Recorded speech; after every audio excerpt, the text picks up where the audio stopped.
दोस्तों नमस्कार। दोस्तों हम लोग बात करने वाले हैं पश्चिम बंगाल के बारे में। दोस्तों पश्चिम बंगाल में चुनाव खत्म हो चुका है। ममता बनर्जी की टीएमसी जो पार्टी है वो काफ़ी बुरी तरीके से हार चुकी है। भारतीय जनता पार्टी बहुत अच्छे प्रदर्शन के साथ जीत चुकी है। कहने को तो बहुत कुछ है पॉजिटिव, लेकिन हो क्या रहा है दोस्तों?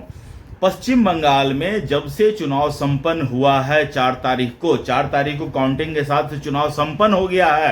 अब नए सरकार की आने की बारी है, लेकिन पश्चिम बंगाल में हिंसा का एक दौर जो चला है वो आज तक चल रहा है। और ये पश्चिम बंगाल में हिंसा का दौर कोई नया नहीं है। चाहे जब वो लेफ्ट का शासन था तब की आप देख लो, 15 साल जो टीएमसी की सरकार वहां रही, ममता बनर्जी की सरकार रही है, आप उस सरकार को देख लो। हिंसा हिंसा हिंसा टीएमसी का कल्चर बन चुका है। बंगाल की पॉलिटिक्स का मतलब हिंसा ऐसा पर्याय बन चुका है। तो दोस्तों इसी पर हम लोग बात करेंगे कि आखिर ये हिंसा कब रुकेगा। आखिर इतने जो सेंट्रल फोर्सेस का डिप्लॉयमेंट हुआ है वो कर क्या रहे हैं, और आखिर पुलिस जो है वो क्या कर रही है। जब इतने सारे पुलिस के होते हुए भी हिंसा हो जा रही है, जो नए जीते हुए विधायक के घर के ऊपर बम फेंका जा रहा है, जो भावी मुख्यमंत्री हैं उनके पर्सनल सेक्रेटरी को गोली मार दिया जा रहा है। तो कैन यू इमेजिन कि किस लेवल का बंगाल में जो एक सिंडिकेट था, जो एक हिंसा चलाने वाले की हिम्मत थी, वो किस लेवल की हिंसा बढ़ी हुई है। Can you imagine this? दोस्तों मैं इमेजिन कर पा रहा हूं, क्योंकि पश्चिम बंगाल का हिंसा को मैंने 2021 में बहुत करीबी से देखा था। वहां पर मैंने लोगों को जबरदस्ती फांसी पर झुलाते हुए देखा है, चाहे वो बीजेपी के साधारण कार्यकर्ता हो या फिर बीजेपी के एमपी हो। बीजेपी की तो यही खासियत है ना, गरीब से गरीब या छोटे से छोटे लोगों को टिकट दे देती है और वो जीत भी जाते हैं। 2021 में भी ऐसा हुआ था, बहुत सारे लोग ऐसा जीत कर गए थे। लेकिन पश्चिम बंगाल में जो टीएमसी के जो गुंडे हैं, उनकी हिंसा की जो प्रवृत्ति है वो उनको जो है ले डूबी है। उनको चुनाव में जबरदस्त करारी हार हुई है, और चुनाव में हार का यह एक बहुत बड़ा कारण था। मैंने कल को मैंने वीडियो में ये चीज बताया है कि ममता बनर्जी के हार का एक बहुत बड़ा कारण था ये। लेकिन ममता बनर्जी जो है सुधरने का नाम नहीं ले रही है। आज देखिए दोस्तों, एक टीएमसी के एक वर्कर हैं रिजू दत्ता के ऊपर मैंने वीडियो बनाया था उस दिन जब रिजू दत्ता ने अजय पाल शर्मा के ऊपर एक वीडियो बनाया था। उनको धमका रहे थे कि अजय पाल शर्मा 4 तारीख को हमारी सरकार बनेगी, तुमको बीजेपी का कोई बाप नहीं बचा पाएगा, तुम किसी भी स्टेट में रहो तुमको घसीट के लाएंगे और यहां पर तुम्हारे ऊपर एफआईआर होगा, चार्जशीट होगा। मतलब बहुत धमका रहे थे। तो आज जो है रिजू दत्ता जो है वो बीजेपी के जो नेता हैं उनसे माफी मांग रहे थे कि मैंने चुनाव में आप लोगों के लिए बहुत गलत बोला, लेकिन आप लोगों ने मेरे साथ बहुत अच्छा बर्ताव दिखाया। जब वो चुनाव काउंटिंग खत्म होने के बाद गाड़ी से जा रहे थे तो बीजेपी के कार्यकर्ता जो है सड़क पर जश्न मना रहे थे।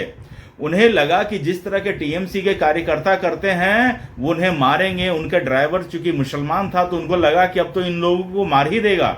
लेकिन बीजेपी के कार्यकर्ता ने सब्र का और विजय के समय धैर्य दिखाते हुए रिजू दत्ता की गाड़ी को आगे जाने दिया।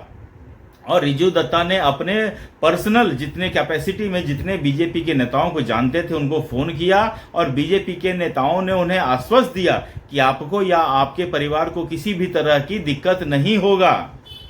तो जब बीजेपी का इतना अच्छा व्यवहार देखा तब जो है रिजू दत्ता जो है आज नेशनल टीवी पर आकर और अन्य सोशल प्लेटफॉर्म पर आकर हाथ जोड़कर माफी मांग रहे थे।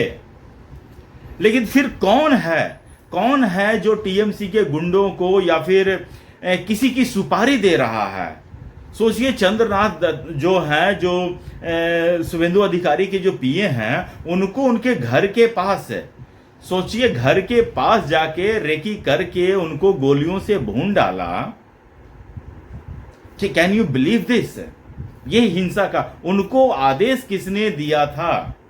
किसने शार्प शूटर हायर किया था, और जिस गोली से मृत्यु हुई है वो मेड इन इंडिया भी नहीं था, वो कहीं बाहर का पिस्टल मंगा के उनकी हत्या हुई है।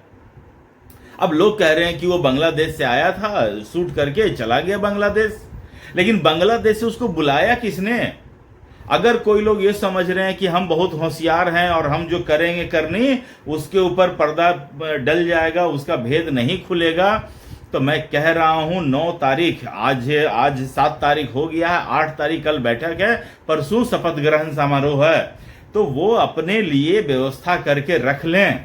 जो वो सबको धमकी देते फिर रहे थे ना, मैं डायरेक्ट अभिषेक बनर्जी की बात कर रहा हूं, मैं ममता बनर्जी की बात कर रहा हूं। मुझे लगता है कि ये जो हिंसा के पीछे जो शुभेंदु अधिकारी के जो पीए की जो हत्या हुई है, मैं ऐसा मानता हूं कि इसमें मेन टारगेट पे शुभेंदु अधिकारी थे, या फिर शुभेंदु अधिकारी ने 2 बार ममता बनर्जी को हराया था। शुभेंदु अधिकारी पूरे पश्चिम बंगाल में भ्रमण करते हैं, वो अपने चुनाव पर उतना ज्यादा ध्यान देते नहीं थे, उनके चुनाव को देखते थे उनके पीए जिनकी हत्या हुई है। तो ममता बनर्जी या फिर अभिषेक बनर्जी को लगा होगा कि शुभेंदु अधिकारी तो लड़ा नहीं है, सारा लड़ाई लड़ा इसके पीए ने, तो इनके पीए को उड़ा दो, न रहेगा बांस, न शुभेंदु अधिकारी जीतेंगे। तो अगर ये मनसा है तो मुझे लग रहा है शुभेंदु अधिकारी को इसकी जांच करानी चाहिए। बहुत गंभीर मामला है। जिस तरह से असम में हेमंत बिस्व शर्मा जो पवन खेड़ा के खिलाफ जो फर्जी दस्तावेज थे उसकी जांच करवा रहे हैं, मुझे लगता है कि मुख्यमंत्री बनते ही सबसे पहले एसआईटी का गठन होना चाहिए और इस दंगे की जांच होनी चाहिए, और जो भी गुंडे आइडेंटिफाई करना चाहिए, और ये उनको ये नहीं भूलने देना चाहिए कि सिस्टम तुम्हारा नहीं है। इस सिस्टम को बदलने के लिए ही तो पश्चिम बंगाल की जनता ने भारतीय जनता पार्टी को वोट दिया है। ऐसा कैसे हो सकता है कि सरकार किसी और का, सिस्टम किसी और का चलेगा? ये बिल्कुल नहीं होना चाहिए। अगर सरकार जिसकी है सिस्टम उसी का चलेगा, और अगर तृणमूल वाले ये चाहते हैं कि सरकार भारतीय जनता पार्टी के आ गई तो क्या वो सिस्टम हमारा चलेगा, तो वो हम कह रहे हैं ये ज्यादा दिन तक नहीं चलेगा। हिंसा पे हिंसा ही, अगर कोई दल जीत रहा है वो हिंसा कर रहा तो समझ में आता है, लेकिन जो हारने वाला दल अगर हिंसा कर रहा है, इसका मतलब है कि हारने की बौखलाहट है। तो हारने की बौखलाहट में तुम लोगों की जान लोगे? इतनी हिम्मत, इतनी तुम्हारी ताकत है? हमारे देश के प्रधानमंत्री ने जीत के खुशी में लोगों को कहा कि ये बदलाव का मैंडेट है, बदले का नहीं। और हम जो बीजेपी के कार्यकर्ता थे वो सिर्फ जश्न मना रहे थे, लेकिन टीएमसी के कार्यकर्ता जो हैं टारगेटेड चुन चुनकर हत्याएं कर रहे हैं। ये किसी भी सूरत पर क्षम्य नहीं है। आज का वीडियो मैं शॉर्ट ही रखता हूं, क्योंकि मैं खुद दुखी हूं, इस पूरे हिंसा से मैं दुखी हूं, और क्या बताऊं इसके बारे में। मैं तो सोचता हूं, मैं सभी पश्चिम बंगाल के लोगों से अपील करूंगा कि एकजुट रहिए अभी फिलहाल, और किसी को अकेला मत छोड़िए। यही है, जब तक सरकार न बन जाता है, पुलिस को जब तक इंस्ट्रक्शन न मिल जाता तब तक है। तो दोस्तों, मुझे आज के लिए इतना ही अपडेट देना था। आप लोग अपना ख्याल रखिए, स्वस्थ रहिए, मस्त रहिए। नमस्कार, बाय।